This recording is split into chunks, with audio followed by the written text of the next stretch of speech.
महाराष्ट्र राज्य विधिमंडळाच्या फेब्रुवारी-मार्च 2026-27च्या अर्थसंकल्पीय अधिवेशनास आज सोमवार दिनांक 23 फेब्रुवारीपासून सुरुवात झाली.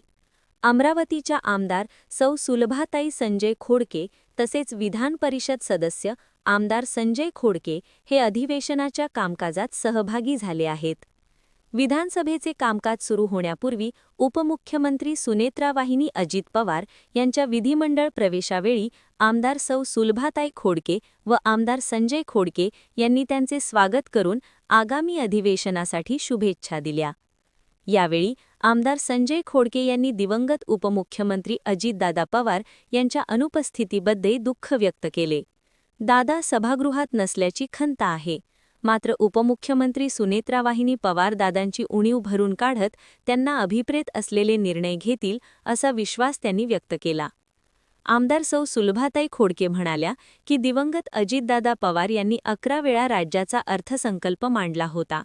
त्यांच्या अपेक्षांनुसार सर्वसमावेशक आणि जनहिताचा अर्थसंकल्प या अधिवेशनात सादर केला जाईल असा विश्वास त्यांनी व्यक्त केला.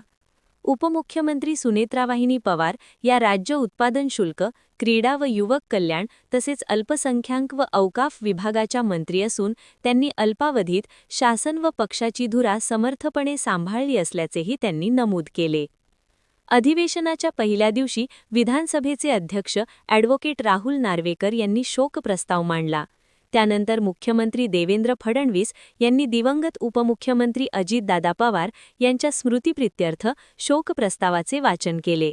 त्यांच्या कार्यकर्तृत्वावर प्रकाश टाकताना सभागृहातील सदस्य भावुक झाल्याचे चित्र पाहायला मिळाले.